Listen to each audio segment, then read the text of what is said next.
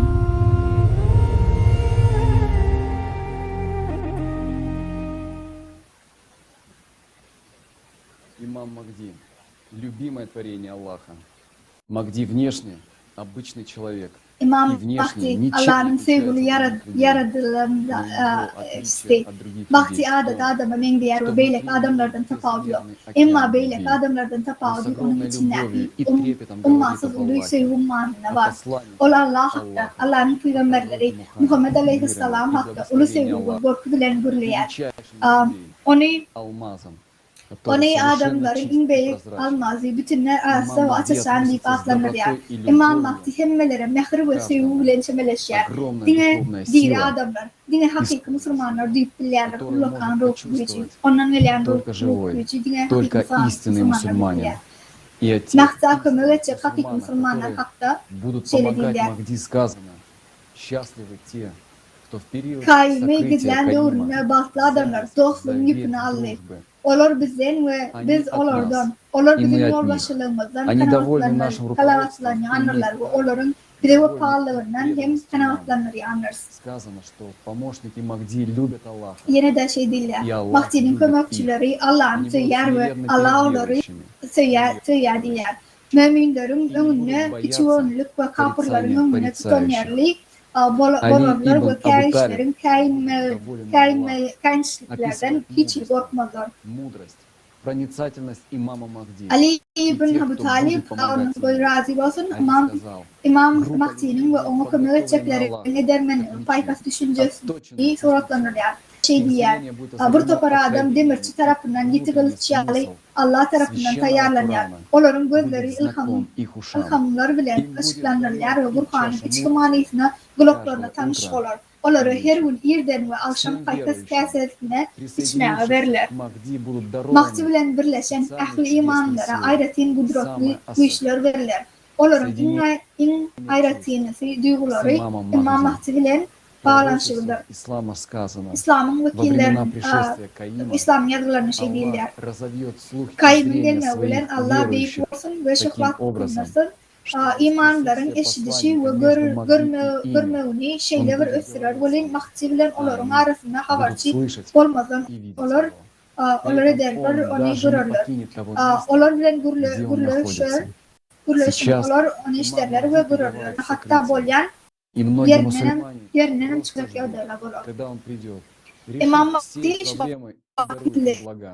gizlilikte. Ведь Müslümanların наш köpüsü dine пророк, onun gelmevine ve ehli meselelerin çözülmevine ve onlara bereket vermevine karışarlar. Ama Peygamberimiz sallallahu aleyhi ve sellem İmam Mahdi'nin bizlere çıkma için yer tayinlenmalığını arttı. Mahdi'nin bize çıkacaklığına ya da yokluğuna bağlı. Şöyle değil ya. Это явление, появление имама и его восстание не произойдет. İmam Sadık şeyle değil yani. Bu hadise imamın daşı keşfi vazgolomu adamlara hükümdarlık edilecek yıkıcı adam kalmasa hiç kim. Eğer hüküm süren olsa olurduk adaletli И garal только после этого Каим dine şondan son kaim hakikatten ve adaletli üsür. восстанет только после того, как на земле не останется İmam ни Mahdi одного dine yeryüzünde beyliklerin которые бы üstünden обладали hüküm властью над sürecek другими, yıkıcı adam когда общество kalmasa cemiyet dolu adaletli olur. То есть Yani именно ahlak мы arasılığı, должны dinlik ve построить adalet общество cemiyetini нравственной kurmalıyız. чистоты, Yani dörücülük cemiyetini равенства kurmalıyız. и справедливости. То есть построить созидательное общество. Это единственное условие, когда проявится Махди. Bu Mahdi'nin yüze çıkmağının yekatek şartıdır. Наступит İslam'ın пришествие ayaklarına şöyle değiller. Он İmam Mahdi'nin gelmeği bilen adalet esasını düzgün dörür. Şol doğruda yamanlık ve sitem yok olur. Ahli yolları ve doğru hukuksuz olur. Bereketlerini doğru verirler. Ahli adamlar hukuklarına dikerdilerler. Dünya hazinalarını, bereketlerini görküdür. Son olsa sadaka verme için metaşlar tapmak mümkün olmaz. Sebebi ahli imanlılar hiç sade metaş olmazlar. Fesbel durmuşa ve ince olanmağı öğredir. Mertebenin iki ekstremal ortadan duruyan ve denliğe ve adalete esaslanan eski devlet tüdüğüne düşünür.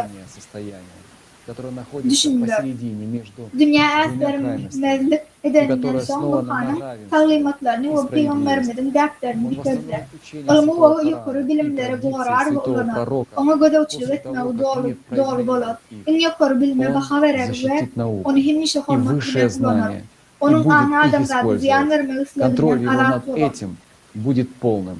Он будет ценить высшее знание и всегда с почитанием его будет использовать. Его ум будет свободен от желания нанести вред человечеству. Высшее знание Onun bilen будет has yukarı подобно bilim, некой o da собственности. ne doğru onlarla yani indikayt eden ve ne doğru onlarla ruhsat veren tavır emlak Он дает yalı olma. разрешение использовать повторно. İlk başta o garip avreli neten şalı olur. İslam kellesi aşağı eğilen diyor ve yavaş yavaştan buyruğu yalı umuysa И в tecid беспомощном yağdaydı olur. состоянии, подобно Yönü son истощенному bütün dünyada верблюду Hudayın с поникшей taşalı головой vurur. и с вяло качающимся хвостом. Но затем он установит царство Бога во всем мире. Он преподаст Ol всем hemmeleri доказательства Tanrı'nın милосердия Бога. rehiminin suutnamasını Adam'a doğru durmuş hakta bilimler melislerini öğretir. То есть мы видим, что сказано Yani и о durmuşun ценностях gımmati, жизни, и demilik, о adalet ve равенстве, hoksuzluk hakta безопасности. aydılyanları Сказано görüyoruz. о высшем Yukarı знании. bilim hakta, Сказано yaratıcılık о cennet hakta созидательном aydılyan. обществе. Muhammed Aleyhisselam Пророк şöyle Мухаммад, dedi. мир ему и благословение Аллаха, говорил: «Мой народ будет наслаждаться Benim halkım временем güller ve sen благоденствия, doğrunu которое не испытывал lezzet alır. никогда». Поэтому, братья и Öngi сестры, çiğli мусульмане, geçirmedik нет времени vaktiyalı güller ve sözler. Şunun için Müslüman doğanlar dava cenderle ve savaşma için vakti yok. Birleşmeye ve hareket etmeye ve Allah'ın vasiyetini yerine getirmeye vaktimiz var. Mahdi baydağı yüreğimize açılmalı. Onun baydağı yüreğimizdedir. Sonra atavalarımızı bağışlam, şeytanın golçuluğundan Rabbin çağılar tarafından alınan Müslümanları Allah'ın öyüne kaytarıp biliriz. Biz hemmeler için cevapgerçilik biliriz. Давайте выполним мечту пророка. Müslümanlar, doğanlar, size yüzlenyen, gelin Peygamberimizin sallallahu aleyhi ve sellem'in adını amalaştıralım. Hemmet adiyattan çıkaralım ve ahtarlaşlarım. Gelin Mahdi'ye çıkmaya fırsat verelim. Сегодня звучала истина, и каждый настоящий мусульманин будет увиден пророком и услышан Аллахом. Сегодняшняя конференция — это Şu an hakikat что yanlarını. иное, как правда. А правда может звучать лишь по велению, по Hakikat благословению şu an yanlarını ve her hakikati Müslüman Peygamber tarafından görülür ve Allah tarafından eşitler. Çünkü konferansiya hakikatten başka zat değil. Hakikatine Allah'ın özü yalkama ulan buyrukta yanlanıplar. Peygamberimiz sallallahu aleyhi ve sellem bizim doğrumuz hatta hakikatin valtı, İslam'ın dolanma, arasalanma, bolcakluğunu açtı.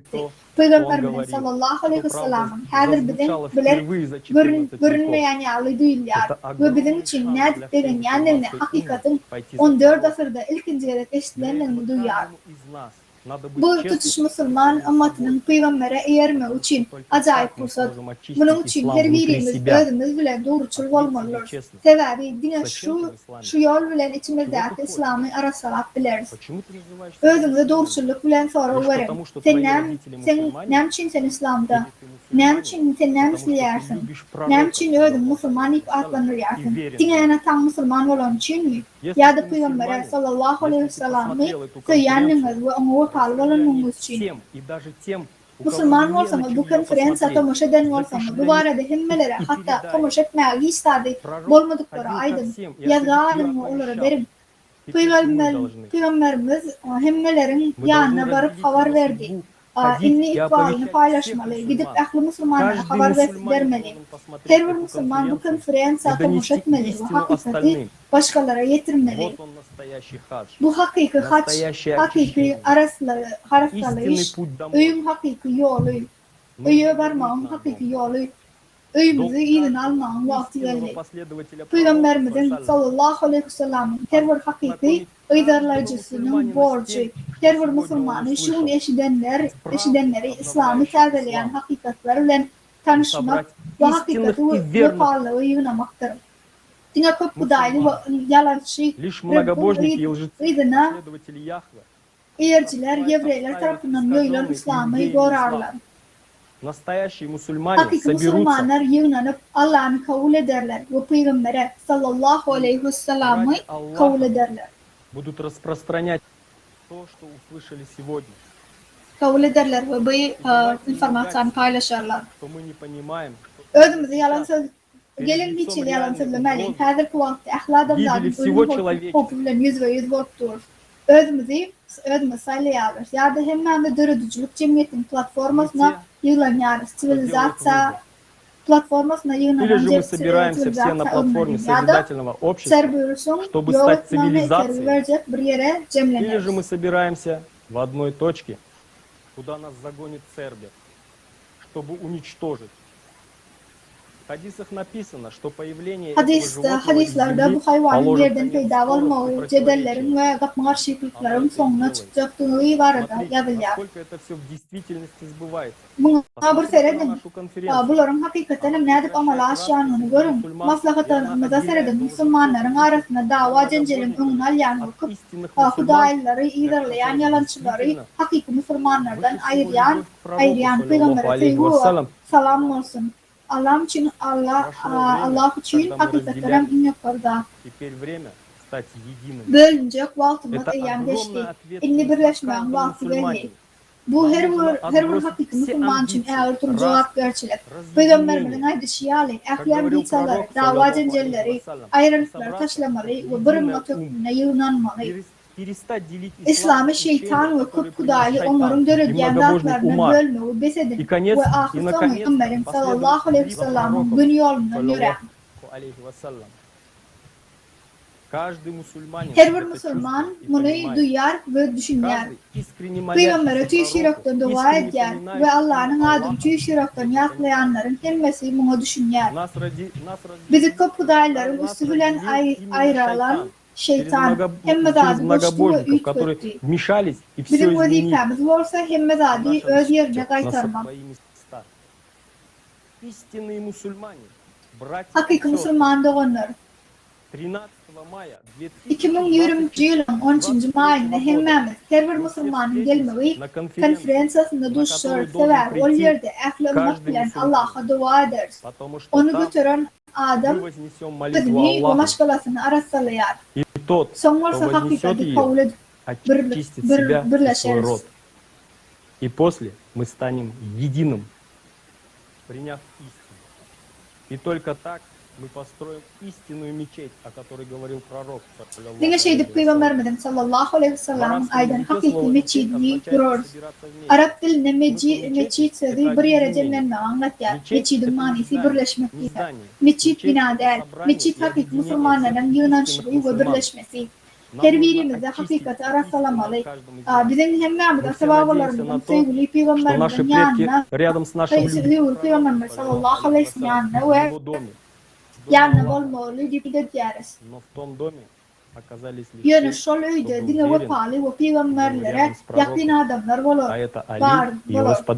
Bunlar varsa Ali ve onun yoldaşları Umar'a cennete Но объединившись, мы сможем спасти не только себя, но и весь свой Umar'ın izinden gidenlere varsa cennetin kapısı yapıktır. Ama ağzı bir dine bir özümüzü der tutuş maşgalamızı, ehli karınlaşlarımızı halas edip biliriz. Biz özümüzü kendi yerine getirip biliriz. Adamları halas etmek, bütün dünyanı halas etmek mümkündür. И еще раз подтвердить правоту и величие нашего пророка. Allah'ın görmeği bilen Peygamberimiz sallallahu aleyhi ve sellem'in bizim bilen kuysanma için hemmemiz bir dilevde, bir duada birleşmeliler.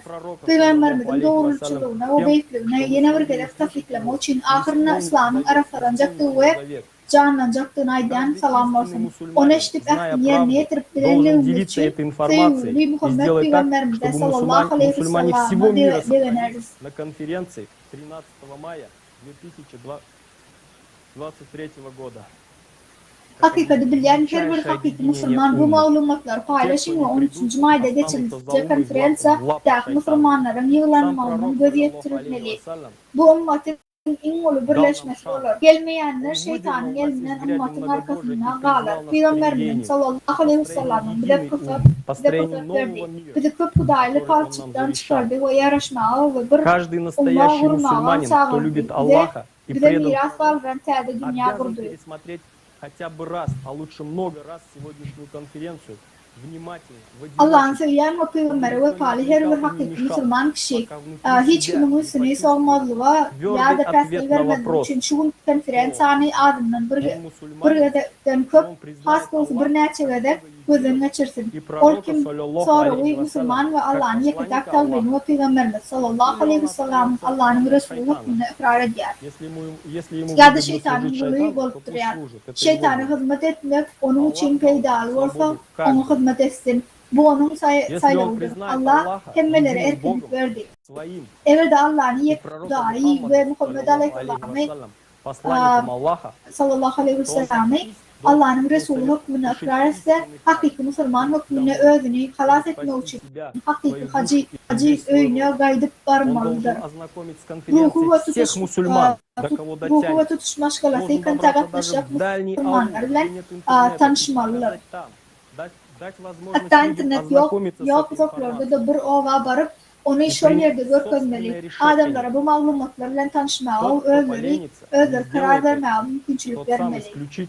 Katıyal tahmin etmez, özünü bu peygamberin bilen adamlarından karşılaştırar. Özünü İslam'dan ayırır ve şeytanın hizmetine geçirir.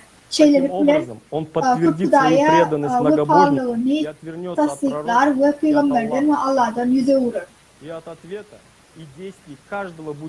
Hemmelerin cevabına ve hareketlerine bağlı olur. Ya da en sonki ya da birinci olur. Bu dünyadaki en sonki Müslümanlar ve en sonki adamlar olursun.